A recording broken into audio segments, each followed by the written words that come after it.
If you just joined us on the System After Dark, this is a homegrown number courtesy of E3 and Cracker. Bulla, how's it going? I'm D, your host on the System After Dark, right here on Today FM. Today's hit music. You can catch me weeknights at 7 p.m. That's from Monday to Friday, only on the home of Today's hit music. And don't forget, that's D with you every weeknight on the System After Dark.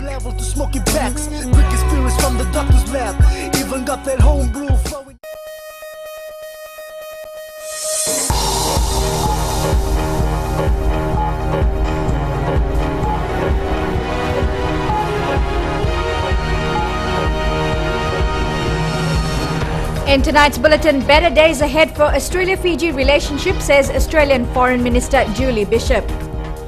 Lack of infrastructure development at local airports costly for Fiji Airways. And 2 applicants shortlisted for Tourism Fiji CEO position.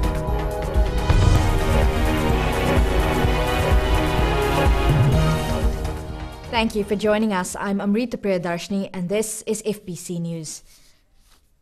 A businessman and 2 other men are admitted at the CWM Burns unit in Suva after sustaining burns when the door of an incinerator accidentally opened. The incident occurred around midday last Thursday at Lodhala Beach Estate. The men were burning tyres when the incinerator door accidentally opened, resulting in them sustaining burns. Authorities are investigating the incident. The Australian government is keen to re-engage with Fiji and have enacted a number of new agreements to demonstrate their commitment to rebuilding the once tense relationship. Australian Foreign Minister Julie Bishop says there is enormous confidence and optimism around the new found friendship, which can only get better. Ritika Pratap reports. Visiting Foreign Minister, Julie Bishop says the very best days of Fiji and Australia's relationship lie ahead of us.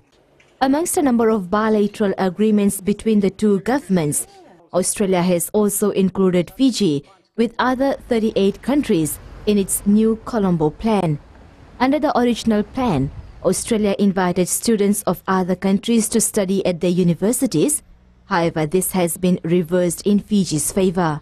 A number of Australian students made their first choice Fiji, so we're going to have students here at University of South Pacific and Fiji National, medical students who are studying obstetrics and gynecology, art students who are studying history and culture, and also students studying in the areas of health and community public health and the like. Fijian students will now also get an opportunity to study in Australia. Julie Bishop also announced that Fiji will be included in the seasonal workers scheme and working holiday visas will now be granted to Fijians. We're also exploring a working holiday visa for young Fijians to come to Australia. We've had this working holiday visa around for a while. We get an enormous response from Europe and Southeast Asia, and we want to see young Fijians having the opportunity to work and holiday in Australia. Bishop says work will also be done in the area of defence. So we're looking forward to resuming a defence cooperation agreement. We hope to send a senior defence delegation here shortly, and by senior I mean senior. And we want to invite Fiji into our Pacific Patrol Boat program again. It's about time we upgraded those old patrol boats. Got a couple of new ones in place. And we want to upgrade our acting defence attaché to a permanent defence attaché. The Foreign Minister says regular talks will be held between the 2 countries' senior officials to discuss ideas and iron out any outstanding issues. Ritika Pratap, FBC News. The Australian government is providing a further $16 million to support a 2-way exchange program between the 2 countries' public sector employees. Foreign Minister Julie Bishop says she had successful talks on the issue with her Fijian counterpart. Foreign Minister Kubu Bowler and I are setting up a series of senior officials talks so that different departments and different agencies can work out the skills that they need, and Australia will enter into twinning or exchange programs, and we hope in this way that the public sector in Fiji will be as strong and robust as it can be. Bishop says they are happy with the parliamentary elections held in Fiji. However, there is still a long way to go. We're very excited by the elections. They have passed. There's going to be a report from the Multinational Observer Group. We believe it will be positive, but holding an election isn't enough. You also have to build up the strength of the democratic institutions that support the democracy. Meanwhile, Australia will also provide a further $8.8 million over 4 years through the Market Development Facility to support job creation and local business industry in Fiji. Now, the lack of infrastructure developments at domestic airports and some regional airports is costing our national airline. Fiji Airways Managing Director Stefan Pichler made the comments at the annual Fiji Australia Business Council Forum held in Suva yesterday. Alan Stoltz has more. Fiji Airways Managing Director Stefan Pichler says the airline is not making money through domestic flights. And if we had better airports, a better airport infrastructure, we could grow, we could provide more capacity at a lower cost. It is pretty stupid, and the people who write to the newspapers and whatever and say, oh, why is the trip to Tabuini more expensive than the ticket to Sydney? They're right. They're all right. Yeah, it's not what we want to have. But even with a high fare to Tabuini, we lose money. He says infrastructure also needs to be boosted, especially for a country like Fiji, which serves as the hub of the Pacific. So what we expect now, after the election, we expect that the infrastructure at airports, domestic airports, some international airports in South Pacific, the regional as well concerned, has to be upgraded to provide us the opportunity to leverage your growth and to partner with you. Thank you so much. Pichler added one of the ways to keep the staff and company successful is to reward hard work. We share profit.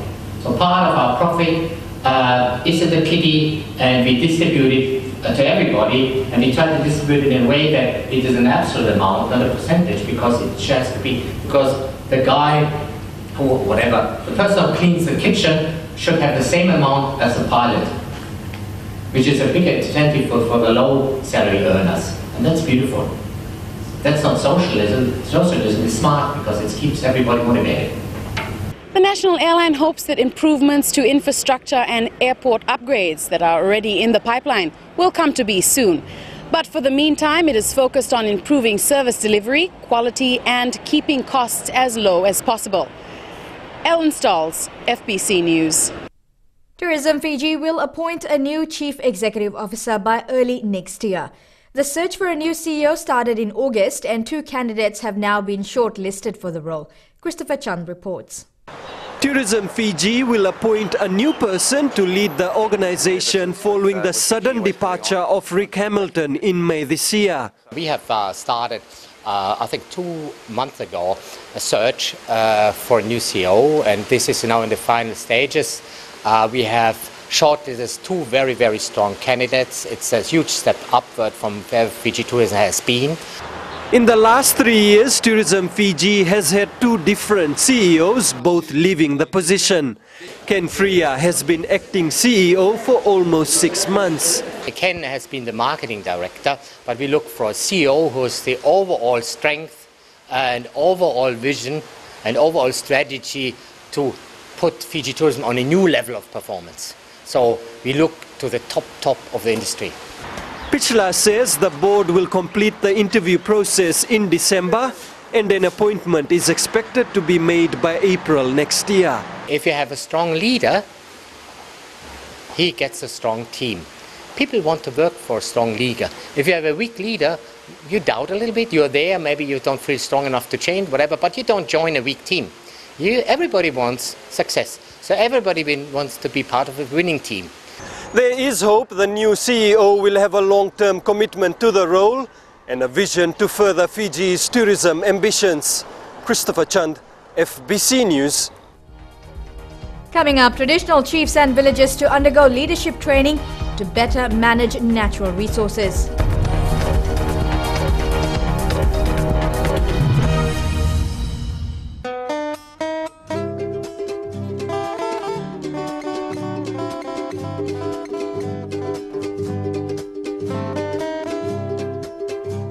Yoni borong tu mai na Radio Fiji 1 to toka tunan raki na ngona ni ko ni takini yoni nando pa tu mai na ngongo me ga ben na ruana no pinga rabi na single ni ko. Ni sangula vinaka oya wana kamana langi na makia na bi mataka mai na ziwa kina rua na bi single level mai na moni tikina borong buka na Radio Fiji 1 nando mai biti bonga ni bi ni adu.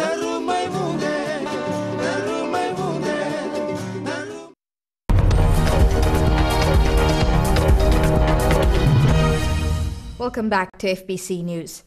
A taxi driver was taken to the CWM hospital after he was allegedly stabbed by 5 unknown men in the early hours of today. The alleged attack occurred at 2 a.m. at Beach Road, Suva Point, where the men stabbed the victim several times. 2 likely suspects are in police custody as an investigation continues into the alleged attack. Police are also investigating a fire which gutted a police barrack in Lambasa. An initial report indicates the occupant's daughter lit a match in a bedroom which started the fire yesterday afternoon. The 4-year-old child alerted her father and he found beddings and clothing on fire in the bedroom. Neighbors managed to bring the fire under control. No one was injured in the incident. Traditional chiefs and villagers will undergo leadership and management training by the Ministry of Itoke Affairs. The training will focus on how they are to manage their natural resources as leaders. Watisoni Rekandroka has more. The Ministry of Itoke Affairs is embarking on a series of leadership trainings to educate Itoke and the chiefs through acceptance of the changes that are taking place in our country. Kurusinga says they have already conducted several workshops at the provincial and district level and set up pilot programs in Kandavu last year. This training series is a refresher course. That includes the leadership by the leaders, traditional leaders, and also leaders of the village committees, women and youths, Turani Koro and Matantigina. So these are all included in that village level. He says for the leadership program to be effective, an inclusive approach is needed. The leadership, as you see, leadership is always, traditionally, a top-down approach. This program is more of participative, participative leadership program. Okay, it's a new way of leading people. In the words of Ratuskuna, quote, "When all chiefs are completely united, each no longer considers his personal status or chiefdom to be paramount," unquote. Watisoni Rekandroka, FBC News. A successful local businessman believes investment in Fiji is going to thrive following the recent general election. Paul Jadurama, hotelier, entrepreneur and a former mayor of Lambasa town, says the future is bright in terms of investments and economic growth. Sharon Latta reports.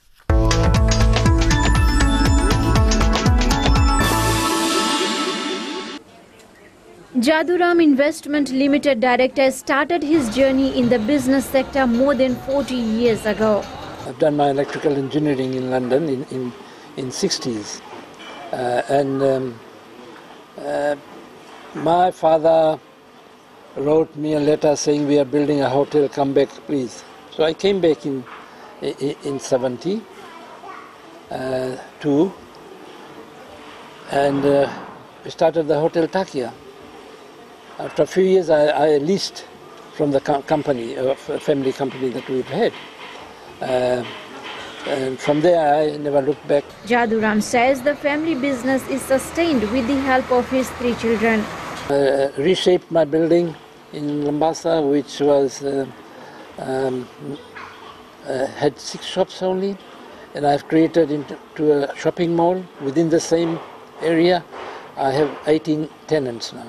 I have a hotel also in Lambasa, which is now named as Hotel Northwinds. Hotel Takia is a family concern, which is not solely my company, but it is a family concern. He also owns the Dikombati Island Resort. Jaduram, who spent years living in Lambasa, says things have started to change through the Look North policy.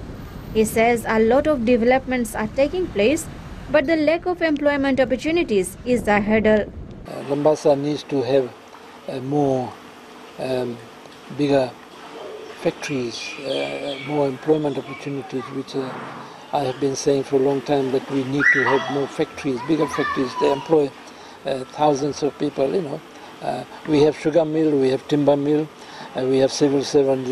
These are the three. Our farming sector can also contribute a lot, apart from sugar. There can be other root crops. Jaduram's latest project has brought him to the capital. The development of the $3.5 million hotel James Cook on Gordon Street.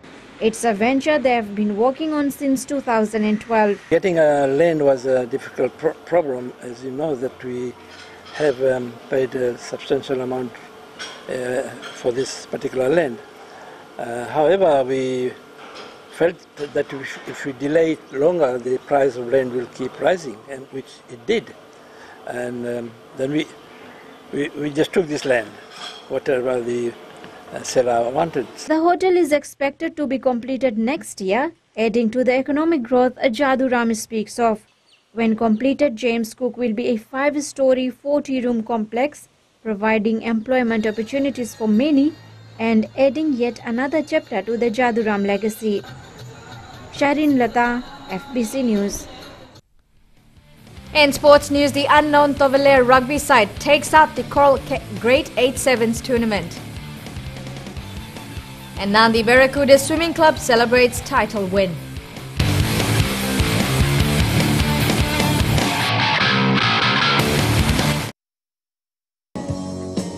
My name is Luca. I live on the second floor. Gold FM, Molly the Classic Hits. I hope you're having fun so far. You're listening to The Ride, and I'm Kara, taking you through your afternoon. Stay with me to listen to more awesome classics right here on The Ride. Bulabinaka, for awesome sounds in the afternoon. Wonderful, wonderful classics. Join me on The Ride every weekday right here on Gold FM, Molly the Classic Hits from 2 to 7. Just don't ask me what it was. I think it's 'cause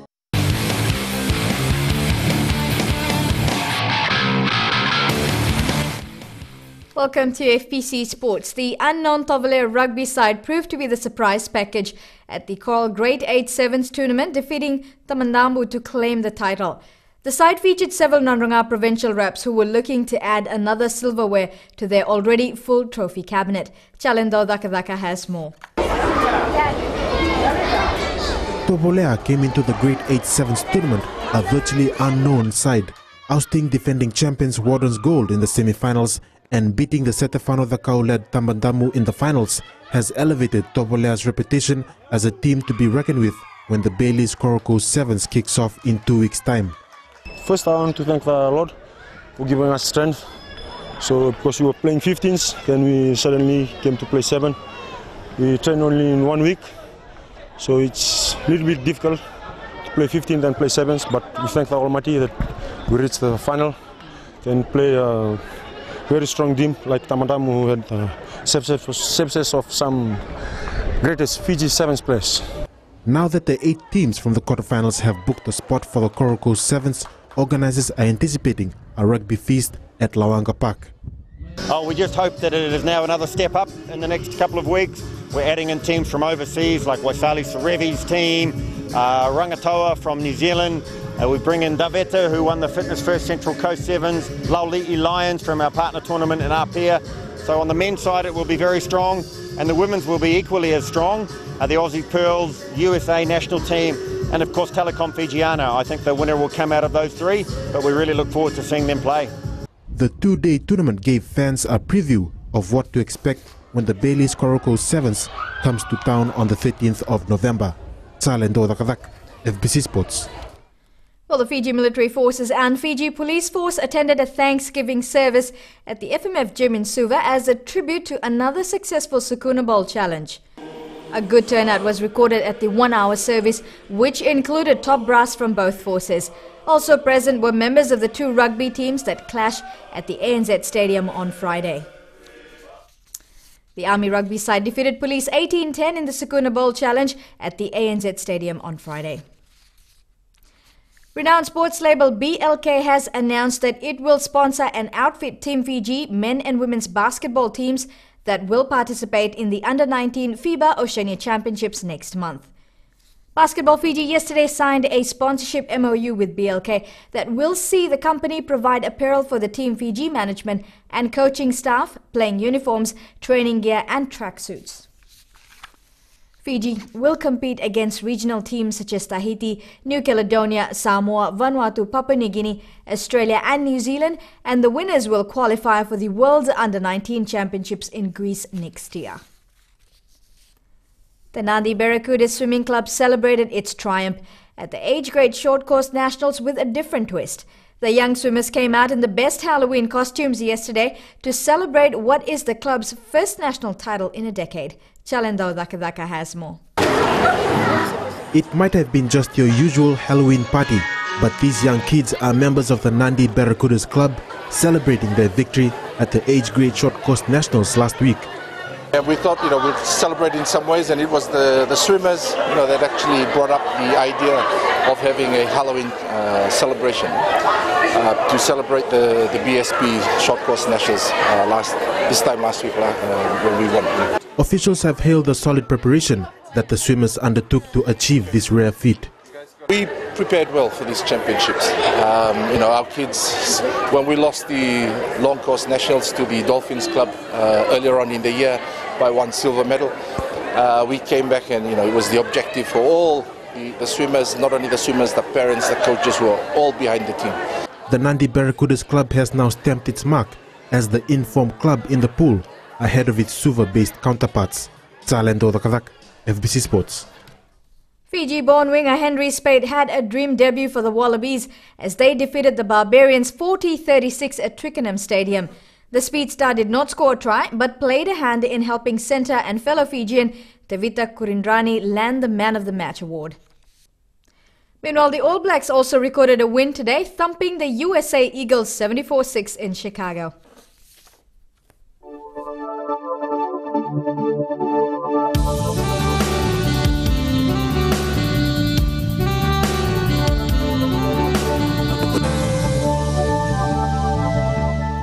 Cloudy conditions and showers were experienced over most parts of the country today. Nandi received 34 millimeters of rain in the 24 hours to 9 a.m. today. A trough of low pressure lies slow moving just north of Fiji. Meanwhile, a moist easterly wind flow prevails over most of the southwest Pacific countries. Temperatures in Nadi and Lautoka reached 30 degrees while Lambasa hit 32. Suva and Savasava recorded 27 and 28 degrees respectively. You can expect cloudy periods with some showers over Vanuatu, Vanuatu, Taveuni and nearby smaller islands, the interior and eastern parts of other larger islands. Elsewhere, afternoon or evening showers, isolated heavy falls and thunderstorms are likely. Well, it looks like this weather will remain until Tuesday. Brief showers are expected over the interior and eastern parts of the larger islands, afternoon or evening showers elsewhere. The main points again: a businessman and 2 other men are admitted at the CWM burns unit in Suva after sustaining burns when the door of an incinerator accidentally opened. The Australian government is providing a further $16 million to support a two-way exchange program between the two countries' public sector employees. And members of parliament that comprise the business and standing order committees have been finalised. On to our poll question: should there be a fireworks ban? Visit our FPC website to take part. Remember, you can send us newsworthy pictures and videos on email citizenseyes@fpc.com.fj or share it with us via our Facebook page FPC News. If you're on Twitter, follow and tweet us your news tips at FPC News or hashtag FPC News. That's all from the news team. Stay tuned as we have For the Record right after this, and Edwin Nunn talks to stakeholders in the real estate industry. You can join me again tomorrow. Until then, good night.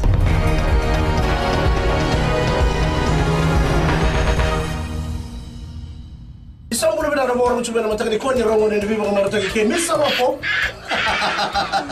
Niya na isang mula na sero ko ni saro ni kino na mo ron chumai. Tu na sile. Isang mula oyo Mr. Ben. Kela pa. Na magkikiro ni bibo mataka mo ni chikiro mo ron buka mena ono kinaliwa na bula FM.